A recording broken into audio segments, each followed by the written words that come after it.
तो dimensional analysis समझने के लिए सबसे पहले हमें पता होना चाहिए about the SI system of measurement. SI system of measurement. Now, what is the SI system of measurement? In this system of measurement, measurement of any physical quantity. Physical quantity क्या है? जिसको भी आप मेजर करते हैं, जिस quantity को भी आप मेजर कर रहे हैं उसको फिजिकल क्वांटिटी कहते हैं। जैसे आप मेजर कर रहे हैं लेंथ को, एरिया को, प्रेशर को, फोर्स को। So any quantity undergoing measurement process, quantity to be measured is called physical quantity. Quantity to be measured is called physical quantity. Now, according to the SI system, physical quantity is divided into two parts. कि हम जिस quantity को major करेंगे SI system उसे दो part में divide करता है। One part is called fundamental quantity, fundamental quantity, and second one is called derived quantity. Fundamental quantity and second one is called derived quantity. अब fundamental क्या है? So SI system consider 7 fundamental quantities. 7 fundamental quantities. ठीक है, तो अब ये 7 fundamental quantities कौन सी थी हम उसे देख लेते हैं। सो एसआई सिस्टम के according fundamental quantity, fundamental quantities होती हैं, इनको बेस क्वांटिटीज भी कहते हैं। फंडामेंटल क्वांटिटीज को बेस क्वांटिटीज भी कहते हैं। सो एसआई सिस्टम के अकॉर्डिंग 7 तरह की फंडामेंटल क्वांटिटीज होती हैं। अब ये 7 फंडामेंटल क्वांटिटीज कौन कौन सी होती हैं? तो ये होती हैं length, mass, time, temperature,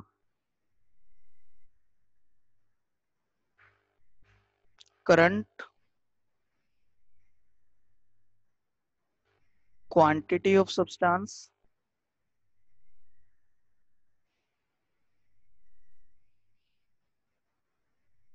and luminous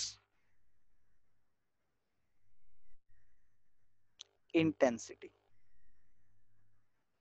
ये 7 फंडामेंटल क्वांटिटीज होती हैं। Length, mass, time, temperature, current, quantity and luminous intensity. अब इन 7 फंडामेंटल क्वांटिटीज की एसआई यूनिट्स भी होती हैं। जिस यूनिट में हम इन्हें मेजर करते हैं उनको हम एसआई यूनिट्स कहते हैं। सो लेंथ का यूनिट होता है मीटर, मास का यूनिट है kilogram, time is measured in seconds, temperature is measured in kelvin, current is measured in ampere, quantity is measured in moles and luminous intensity is measured in candela. So ये इनकी SI unit है measurement की। अब आता है कि dimensions क्या है। सो इन्हीं 7 फंडामेंटल क्वांटिटीज के डायमेंशंस हैं। अभी डायमेंशंस क्या है ये मैं आपको समझाऊंगा। तो अभी आप देखिए कि इन 7 फंडामेंटल क्वांटिटीज को हम 7 सिंबल से शो करते हैं।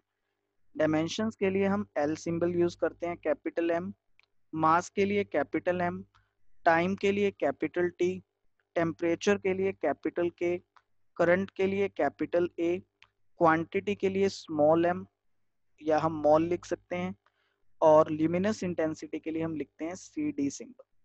सो देखो अब डायमेंशंस क्या होते हैं इसको हम एक एग्जांपल से समझते हैं। ये 7 फंडामेंटल क्वांटिटीज हैं।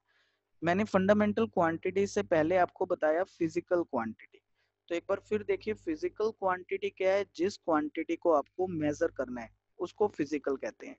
फिजिकल क्वांटिटी कितने टाइप की हैं? तो दो टाइप में उसको डिवाइड किया गया है, फंडामेंटल और डेराइव्ड। फंडामेंटल कितनी है? फंडामेंटल 7 क्वांटिटीज है। 7 क्वांटिटीज कौन कौन सी? ये 7 क्वांटिटीज की हमने लिस्ट लिख दी है। लेकिन फिजिक्स में इन 7 क्वांटिटीज के अलावा भी हमें और भी क्वांटिटीज मेजर करनी होती हैं। 7 क्वांटिटीज तो हैं, लेकिन इसका ये मतलब तो नहीं कि हम सिर्फ 7 ही क्वांटिटीज मेजर करते हैं। हम तो 7 क्वांटिटीज के अलावा और क्वांटिटीज भी मेजर कर सकते हैं। अब 7 क्वांटिटीज के अलावा और क्वांटिटीज कौन कौन सी मेजर होती हैं? सो देखिए, एक एग्जांपल लेते हैं, जैसे एरिया या वॉल्यूम।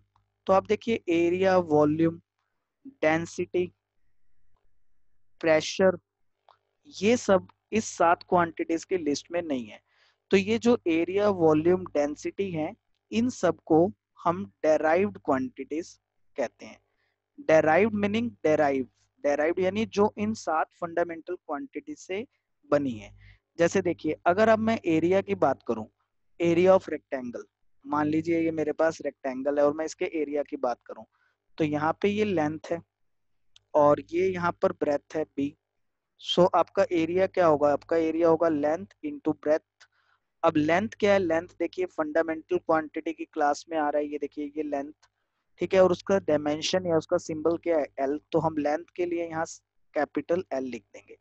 अब ब्रेथ क्या है? ब्रेथ भी एक तरह से ये लेंथ है, बट ये बस वर्टिकली है, और जो ये लेंथ वाली थी ये हॉरिजॉन्टली है, तो ये ब्रेथ भी एक तरह से लेंथ। तो ये भी, इसको भी हम एल से शो कर देते हैं। सो मतलब यहाँ एरिया के लिए हम लिख सकते हैं एल स्क्वायर। सो इस एल स्क्वायर से हमने ये शो करा कि जो एरिया है वो लेंथ की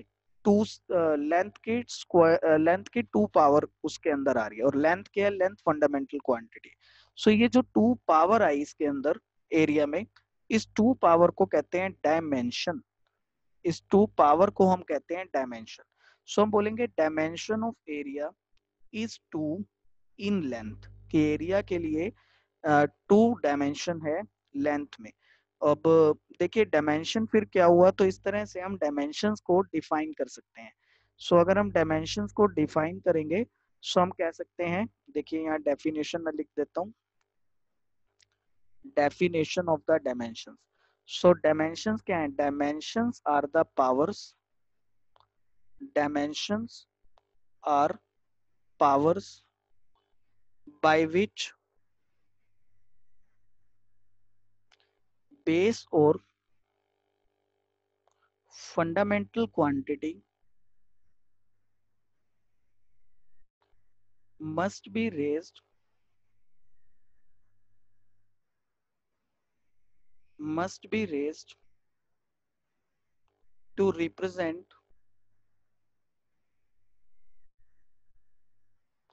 derived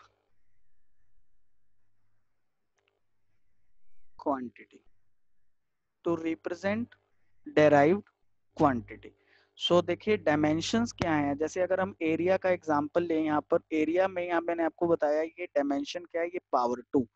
तो मैंने यहाँ डेफिनेशन लिखा है, इसको मैं हाईलाइट करके आपको समझा रहा हूँ। Dimensions are the powers. डायमेंशंस किसको कहते हैं? डायमेंशंस हम पावर्स को कहते हैं। किसका पावर? बेस या फंडामेंटल क्वांटिटी का पावर।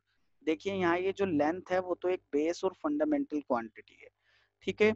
उसकी पावर, किस लिए हम वहां पर उस बेस और फंडामेंटल क्वांटिटी की पावर ले रहे हैं? हम ले रहे हैं to represent the derived quantity. Derived quantity को रिप्रेजेंट करने के लिए हम ले रहे हैं। सो यहाँ पे डेराइव्ड क्वांटिटी कौन सी है? ये जो एरिया है ये डेराइव्ड क्वांटिटी है, और ये जो लेंथ है ये फंडामेंटल क्वांटिटी है, और ये जो पावर है ये पावर यहाँ पर डायमेंशंस है। तो आप इन तीन बातों को ध्यान कर लीजिए तो आपको समझ आ जाएगा। What is area? Area is the derived quantity. What is length? Length is the fundamental quantity. Then what is 2? 2 is its dimensions. So we say that the area has a dimension 2 in length. तो हर derived quantity कुछ fundamental quantities के combination से बनी है। अब वो किस किस फंडामेंटल के क्वांटिटीज के कॉम्बिनेशन से बनी है ये हम एनालाइज करते हैं, इसको हम स्टडी करते हैं, और इसको, इस टॉपिक को हम बोलते हैं dimensional analysis. So now see any doubt up to this?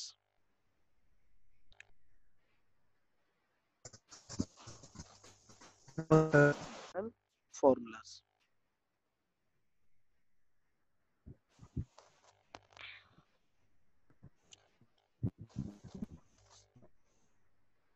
तो चलिए अब हम देखेंगे कि डायमेंशनल फॉर्मूलाज कैसे लिखे जाते हैं फिजिकल क्वांटिटीज के।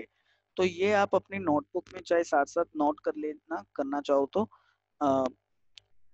Writing dimensional formulas, writing dimensional formulas of physical quantities. तो मैं बता रहा हूँ कैसे हम डायमेंशनल फॉर्मूलाज लिखते हैं। तो हम बड़ी बेसिक क्वांटिटी से स्टार्ट करते हैं। सबसे पहली हमारी क्वांटिटी है एरिया। एरिया को क्या कहेंगे? एरिया को कहेंगे डेराइव्ड क्वांटिटी। क्या करना है हमें? हमें एरिया का डायमेंशंस लिखना है। तो एरिया को क्या कहेंगे? एरिया को कहेंगे डेराइव्ड क्वांटिटी। तो अब हमें इस एरिया का कुछ फॉर्मूला चाहिए। ठीक है, तो एरिया का हम सबसे बेसिक फॉर्मूला ले सकते हैं, लेंथ मल्टीप्लाइड ब्रेथ। ठीक है, अब देखिए लेंथ इनटू ब्रेथ लेने के बाद जो लेंथ और ब्रेथ दोनों यहाँ पर आ रहे हैं, लेंथ भी फंडामेंटल क्वांटिटी है, उसके लिए आपको एल लिखना है, और ब्रेथ भी एक तरह से लेंथ है, उसको भी आपको एल लिखना है। तो ये एल स्क्वायर आ गया। ये जो एल स्क्वायर आया तो इसको कहते हैं डायमेंशनल फॉर्मूला। Dimensional formula. ठीक है, तो अगर आप चाहें तो अब इसे स्क्वायर ब्रैकेट में लिख सकते हैं, वरना खाली एल स्क्वायर भी लिख सकते हैं। तो ये यहाँ पर इसका सिंपल फॉर्मूला था, और यहाँ पर ये आ गया इसका dimensional formula L square. Second term है वॉल्यूम। वॉल्यूम, वॉल्यूम v क्या है? Length multiplied breadth multiplied by height. So length into breadth into height, तीनों ही एक लेंथ है, तो वॉल्यूम का डायमेंशनल फॉर्मूला है एल क्यूब। तीसरी टर्म है डेंसिटी। डेंसिटी क्या होता है? डेंसिटी रेशियो होता है मास और वॉल्यूम का। सो डेंसिटी है मास डिवाइडेड वॉल्यूम। सो मास के लिए m ले लेते हैं, वॉल्यूम के लिए एल क्यूब ले लेते हैं। सो यहाँ पर ये आ जाता है एम एल माइनस थ्री। ये एल क्यूब को आपको न्यूमिनेटर में लेके आना है और इसको एम एल माइनस थ्री लिखना है। तो ये M L minus three density का डायमेंशनल फॉर्मूला आ जाता है। फोर्थ क्वांटिटी हमारे पास है डेंसिटी के बाद हम लिख सकते हैं यहाँ पर suppose distance. Distance, displacement, velocity, acceleration,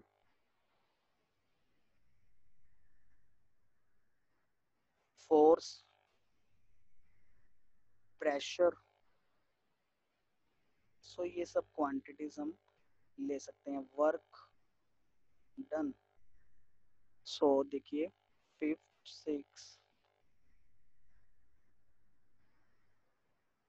तो सबसे पहले मैं डिस्टेंस, डिस्टेंस क्या है? Distance is the length of the path travelled.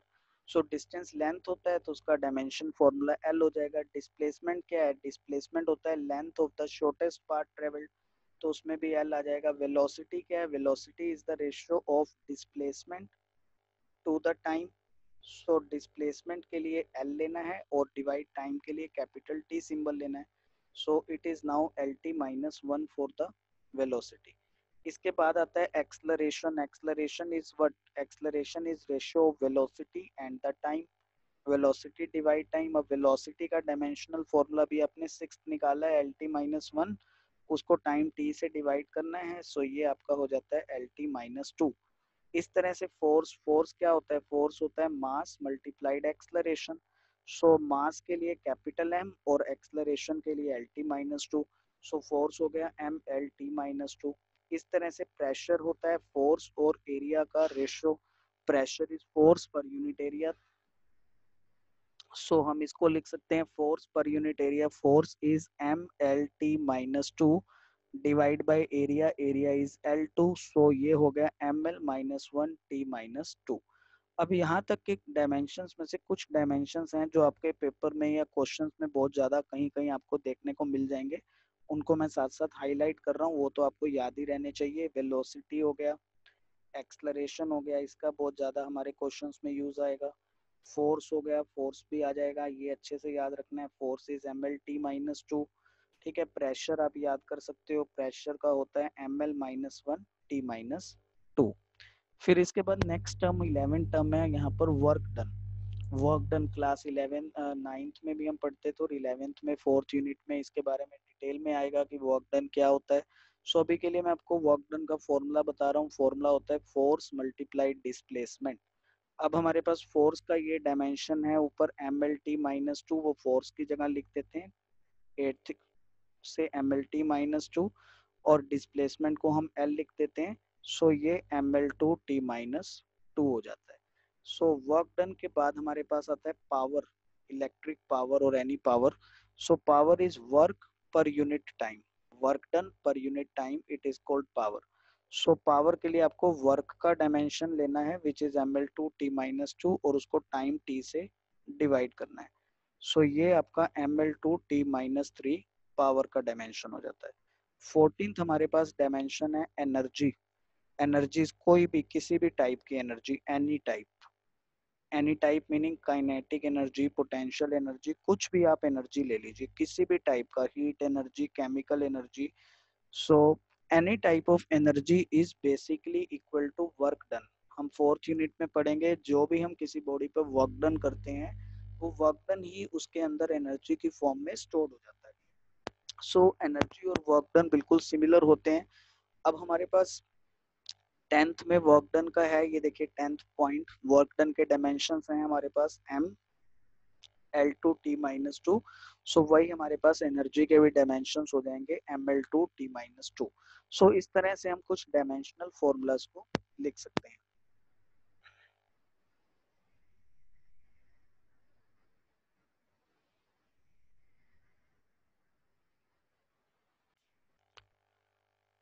अब हम यहाँ पर कुछ और क्वांटिटीज का डायमेंशंस देखते हैं। जैसे यहाँ एनर्जी तक हमने डायमेंशंस कर लिया। So our next quantity is, one of the quantity is called universal gravitational constant, universal gravitational constant shown by capital G। अब देखिए क्लास 9th में हमने समझा था कि अगर यहाँ दो मासेस हों, m1 m2 are two masses and they are at distance r from center of each other, then two masses experience force of attraction between them. This force of attraction is given as m1 m2 by r square. Force of attraction, gravitational attraction between the two masses is given by this formula। अपने 9th class में ये formula किया था। तो अब यहाँ ये जो कैपिटल जी आ रहा है इसको यूनिवर्सल ग्रेविटेशनल कांस्टेंट कहते हैं। तो ये कैपिटल जी हो गया। अगर मैं यहाँ आर स्क्वायर को क्रॉस मल्टीप्लाई कर दूँ ना तो ये हो जाएगा आपका F R square divide m1 m। तो कैपिटल जी का डायमेंशन निकालने के लिए आपको ये फॉर्मूला यूज करना है, G is F R square divide by m1 m2। सो f is force, force क्या होता है mlt-2, then r is distance, distance होता है l, तो l स्क्वायर हो गया, m मास है तो m इंटू m हो गया यहाँ पर। सो अब इसको हम सोल्व करें सो ये आ गया आपका ml3t-2 डिवाइड m स्क्वायर। सो अब इसको हम एडजस्ट करें सो ये ml-1 l3t-2 हो जाता है आफ्टर रीअरेंज। तो ये वाले डायमेंशंस आप याद रखना क्योंकि ये कई क्वेश्चंस आपके स्कूल लेवल के क्वेश्चंस में इसका यूज आ सकता है। इसके ऊपर बेस्ड कुछ ना कुछ क्वेश्चंस बन सकते हैं। ये आपसे डायरेक्ट भी 1 मार्क्स के क्वेश्चन में पूछ सकते हैं। Right the dimensional formula of universal gravitational constant. Next point is 16th,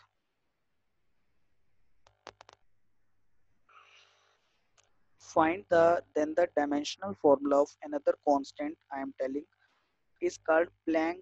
sorry इससे पहले भी हम कुछ कर लेते हैं like frequency, frequency, frequency symbol is nu। So frequency is what number of oscillations or round completed in 1 second of the time। जैसे suppose किसी बॉडी ने t टाइम के अंदर 10 राउंड्स कंप्लीट किए। सो 1 सेकंड में उसने कितने राउंड्स कंप्लीट किए 1/10/t।